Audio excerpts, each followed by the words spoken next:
मुंशी प्रेमचंद की सती कहानी भारतीय समाज में व्याप्त उन कुरीतियों को उजागर करती है जिनमें स्त्रियों को पुरुषों के अधीन माना जाता था और उनके जीवन को पुरुषों की इच्छाओं के अनुसार ही चलाया जाता था। यह कहानी उस समय की सामाजिक वास्तविकता का सजीव चित्रण करती है जब सती प्रथा जैसी कुप्रथाएं आम थीं। यहाँ हम इस कहानी के मुख्य पहलुओं और उसके विस्तार पर चर्चा करेंगे, जिसे 5000 शब्दों में विस्तार से समझा जाएगा। भूमिका। मुंशी प्रेमचंद की लेखनी में सामाजिक समस्याओं और कुरीतियों का गहरा स्थान रहा है। वे अपनी कहानियों के माध्यम से न केवल समाज की उन समस्याओं की ओर इशारा करते हैं जो इंसान को अंदर से खोखला करती हैं, बल्कि उनके समाधान के मार्ग भी दिखाते हैं। सती कहानी भी इसी प्रकार की एक सशक्त रचना है, जिसमें एक महिला के जीवन के संघर्ष और उसकी यातनाओं को दर्शाया गया है। यह कहानी उस समय की महिलाओं की स्थिति पर एक सवालिया निशान खड़ा करती है, जहां उन्हें समाज के नियमों और पुरुषों की इच्छा के अनुसार जीवन जीने के लिए बाध्य किया जाता था। कहानी का सार। सती कहानी एक महिला के जीवन पर आधारित है जो अपने पति की मृत्यु के बाद सती होने का निर्णय लेती है। सती प्रथा एक ऐसी कुप्रथा थी जिसमें महिला को अपने मृत पति के साथ उसकी चिता पर जलाया जाता था। इस प्रथा को समाज के एक आदर्श और निष्ठा के रूप में देखा जाता था और सती होने वाली महिला को महान मानकर पूजनीय बना दिया जाता था। लेकिन कहानी के अंदर गहराई से देखें तो यह एक महिला की व्यक्तिगत इच्छाओं और अधिकारों की हत्या है। कहानी का मुख्य पात्र एक साधारण महिला है जो अपने पति से बहुत प्रेम करती है।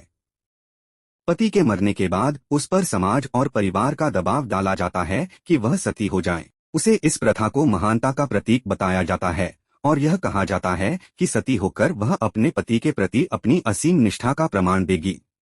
सती प्रथा का सामाजिक प्रभाव। प्रेमचंद ने इस कहानी के माध्यम से दिखाया है कि सती प्रथा न केवल महिला के जीवन को समाप्त करती थी, बल्कि उसकी इच्छाओं, भावनाओं और स्वतंत्रता की भी हत्या करती थी।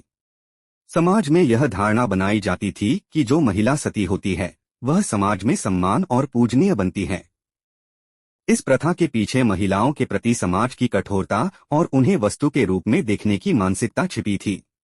कहानी के दौरान मुख्य पात्र का मनोवैज्ञानिक संघर्ष बहुत गहरा होता है। वह अपने पति की मृत्यु के बाद जीवन की कठिनाइयों से जूझ रही होती है, लेकिन सती होने के नाम पर उसका अंतिम निर्णय उसे न केवल समाज की अपेक्षाओं के अधीन कर देता है, बल्कि उसकी स्वयं की इच्छाओं को भी कुचल देता है। कहानी का नैतिक दृष्टिकोण। प्रेमचंद की इस कहानी में यह स्पष्ट संदेश दिया गया है कि समाज की कुरीतियां मानवता के विरुद्ध हैं। सती कहानी के माध्यम से प्रेमचंद ने समाज से यह प्रश्न किया है कि क्या किसी महिला को उसकी इच्छाओं और भावनाओं के खिलाफ जबरदस्ती सती होने के लिए प्रेरित करना सही है।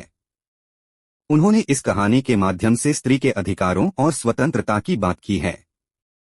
कहानी का अंत अत्यंत मार्मिक है, जहां मुख्य पात्र अपने पति के साथ सती हो जाती है, लेकिन यह स्पष्ट होता है कि यह उसका स्वेच्छा से लिया गया निर्णय नहीं था, बल्कि समाज के दबाव का परिणाम था। प्रेमचंद ने इस कहानी के माध्यम से दिखाया है कि यह एक ऐसी प्रथा है जिसमें नारी के सम्मान और उसके जीवन के अधिकारों को समाप्त किया जाता है। सती प्रथा के खिलाफ संदेश। प्रेमचंद ने सती कहानी के माध्यम से यह बताने की कोशिश की है कि सती प्रथा जैसे कुप्रथाएं स्त्रियों के जीवन को बर्बाद करती हैं और समाज को इसे बदलने की आवश्यकता है। उन्होंने यह भी दिखाया है कि महिलाओं को अपने जीवन के निर्णय खुद लेने का अधिकार होना चाहिए और समाज को उन्हें स्वतंत्रता और सम्मान देना चाहिए। प्रेमचंद की इस कहानी में भावनाओं का गहरा प्रवाह है और यह कहानी न केवल एक महिला के संघर्ष की कहानी है, बल्कि समाज की विकृत मानसिकता की भी कहानी है जो महिलाओं को बराबरी का दर्जा नहीं देती। सती कहानी हमें यह समझाती है कि महिलाओं को भी अपने जीवन पर अधिकार है और उन्हें भी अपने निर्णय खुद लेने का पूरा हक है। निष्कर्ष। मुंशी प्रेमचंद की सती कहानी सामाजिक कुरीतियों और स्त्री अधिकारों की महत्वपूर्ण चर्चा है। इस कहानी के माध्यम से उन्होंने एक सशक्त संदेश दिया है कि समाज को ऐसी कुप्रथाओं से मुक्त होना चाहिए और महिलाओं को उनके जीवन में स्वतंत्रता और सम्मान मिलना चाहिए। सती कहानी केवल एक महिला की पीड़ा को नहीं दर्शाती, बल्कि समाज की उस जड़ता को भी उजागर करती है जिसे समय रहते बदलना आवश्यक है। अगर आपको यह वीडियो पसंद आया हो तो इसे लाइक और शेयर करें और ऐसे और वीडियोस के लिए मेरे चैनल को सब्सक्राइब जरूर करें।